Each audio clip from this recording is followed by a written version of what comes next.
Well, good morning. Thank you all for being here so early in the morning, for heaven's sake.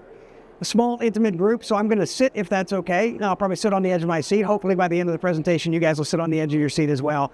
My name is Dr. Peter Schuck. I'm the Chief Health Officer with No2. We are a healthcare tech interoperability company and so much more than that. My conversation with you today is really hopefully going to put a different perspective on interoperability. I'm a doctor, not a technologist, and so a lot of the conversation around the technical process of interoperability goes over my head, and I think it goes over the head of a lot of people who need the impact of interoperability. So when I say that interoperability is foundational to solving healthcare's biggest problems, that's a huge statement. But I want you to understand it from a provider's perspective so you can really see the impact. And we'll walk through that as we go through the presentation today. First, let me define what I think is interoperability from a layman's perspective. Again, not a technical definition. I think interoperability from my perspective is really related to two things. One is data movement and data magic. When I say data movement, that's how do we get connected and move data from one point to another. The magic is what happens on the edge. How does that data get integrated into workflows such that it impacts the clinical decisions that providers make at the point of care, where they have the opportunity to impact all of the big problems that healthcare is suffering today? So when I think about it, we need to understand the life cycle of data. Again, from a layperson's perspective, data means nothing to me as a provider, to be honest with you. It's just data points. There's no context with the data points. And you'll often hear providers say, don't give me more data. I don't need more data.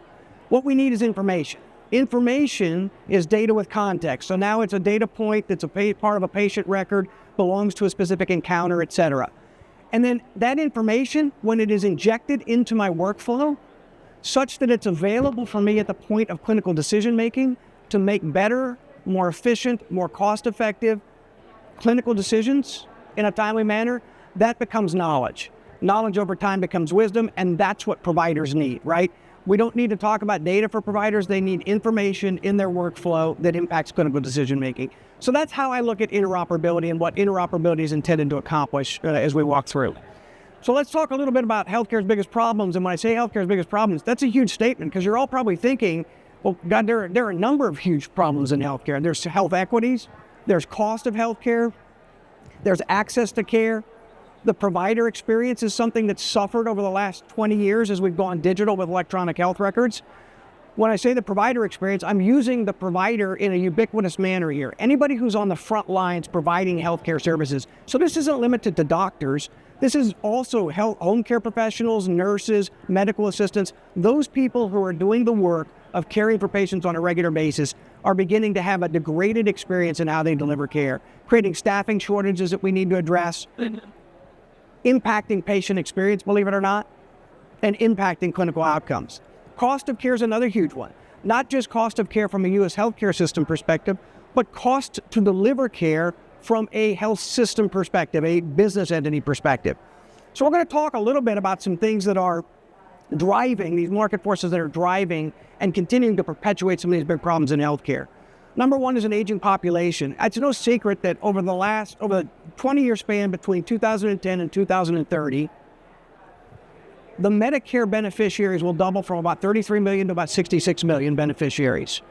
The cost to care for those Medicare beneficiaries will double from about $125,000 per year on average to $250,000 per year on average.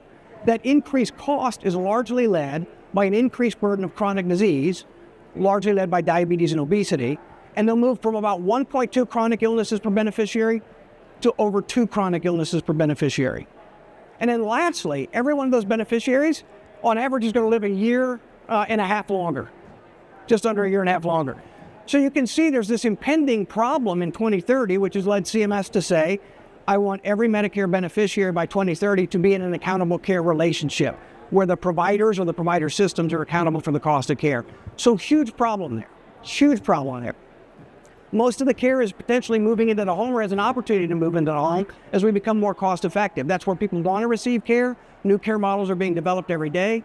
Payment and regulatory environments lag behind the development of innovative care models that somewhat inhibit faster development in those spaces. But there's no question that as we develop care models in the home, being able to share the same information to providers in the home that we share with hospitals is going to be critically important to our work. I won't read everything else on the slide, but there are some other points on there that really speak to the market forces perpetuating some of the problems in healthcare that we need to overcome. It's very, you can get to a place of learned helplessness, which a lot of my colleagues and providers have been. The problems are too big to actually make a dent in. How can interoperability, this ethereal concept that's been largely a technical conversation over the last 20 years, actually drive an impact to those problems that I'm seeing day in and day out, both in my practice and the U.S. healthcare system, that impacts my providers and my patients? So we talked through 4 personas of impact, and I'll walk you through those 4 personas of impact. The first persona of impact is really the P&L, I call it. That's the healthcare business, the health of the healthcare business. We've got to stop apologizing that people who deliver care are doing so from a business perspective, and the revenue they generate helps expand the services they're able to offer, helps expand the number of people they're able to hire. So anything that can increase efficiency within that practice setting, especially in some of our post-acute environments where there are razor-thin margins, especially after COVID, where there are razor-thin margins, is a beneficial impact of interoperability. And I'll go through a couple of different key examples there. Take referral and intake. Happens all the time in healthcare, 100,000 times a month across home care, across PT, across our skilled nursing facilities coming out of an acute care hospital. If we can take the time for intaking a patient from that referral, from a 3-hour process to a 30-minute process, we're actually impacting the expense structure of that business. We're also putting fewer resources to a greater number of referrals. So I'm impacting my staffing shortage in the same way. So there are very key things that having the right information at the point of care in a timely manner, which is interoperability's function, will impact the P&L of a business. The second one that we talk about is the provider experience. I will tell you as a provider, and I'm probably biased, but you cannot get the patient experience you want to achieve if you don't first get the provider experience you need to have. And what that means is all of the people who dedicate their lives on a daily basis to providing the best clinical outcomes and making the best decisions for their patients can't do it without the right information at their fingertips at the point of care when those decisions are being made. So it's incredibly important. And I'll give you a couple of points there of how that impacts some of healthcare's biggest problems. Number one is if I can decrease the administrative burden of every provider that's taking care of patients and allow them to spend more time making complex clinical decisions or evaluating patients, I've improved their experience and reduced one of the key factors in physician and provider burnout across the country. The second one, if I can get the information they need to make clinical decisions in a timely manner, and I'll give you this case. Somebody for abdominal pain was seen in the urgent care over the weekend and had a CT scan that was ordered and performed and resulted to the urgent care physician. They come to see me on a Tuesday, their primary care physician, with unrelenting abdominal pain, not worse, not better. If I don't have the results of that CT scan easily available to me, I'm likely to reorder the CT scan. Not because I'm dumb, not because I don't care about the cost of care, but because now the decision that needs to be made about the treatment of that patient lies with me and that patient in front of me. And I don't have all the information to make the best decision in their stead. So again, if we have the information, we can reduce the cost that we spend doing unnecessary procedures, unnecessary tests. From a patient perspective, I call this persona U, because we're all going to be patients one day if we're not already. And there are a number of key areas that interoperability impacts. Safety. I would imagine that none of you would want to be seen by a provider that didn't have an accurate allergy and an accurate medication list in front of them at the time, right? Without an accurate medication list or an allergy list, you're more likely to be prescribed something that could cause you a problem either from allergies or a drug-drug interaction. So it's imperative that they have that information at the point of care, not that they have to go out and look for it, and the way they are able to reconcile that information needs to be efficient and effective. The second one is coordination of care. Obviously, as healthcare has become more fragmented, I as a primary care doctor have more colleagues involved in the care of my patient.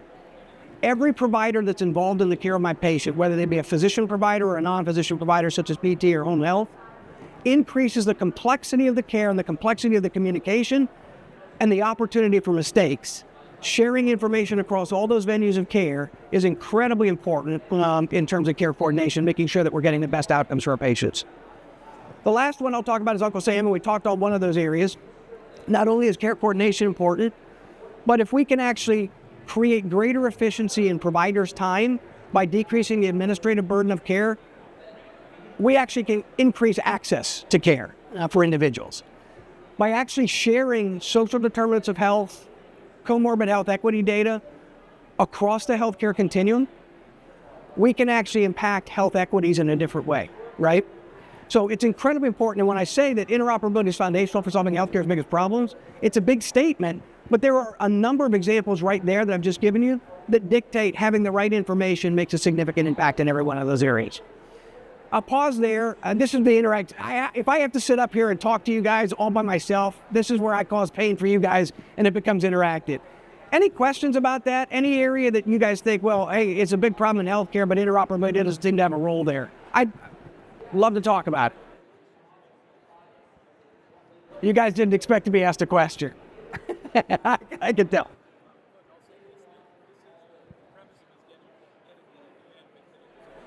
So I really appreciate that. And as I was preparing for this and talking to one of my colleagues this morning, I was thinking, you know, we're in an Interop Now pavilion that's separated out from the rest of the bigger keynote speeches and conversations that are ongoing. If we really believe that interoperability is foundational to solving healthcare's biggest problems, it probably shouldn't be separate. It actually should be keynote at different areas, talking about the impact that we're talking about here, right? And understanding the relationship between information sharing, interoperability in its fullness, and the impact in each one of these areas. That to me is, I would love to stop talking about it as a thing and talk about the impact of interoperability, because that's where we actually see the benefit of it. Yeah, and I'll go on to the next page because you struck a chord with me in that regard. So what's my message? You know, I say, hey, interoperability is foundational to solving healthcare's biggest problem. What's the message that I want you guys to take away? What can you guys do differently? What can we do differently?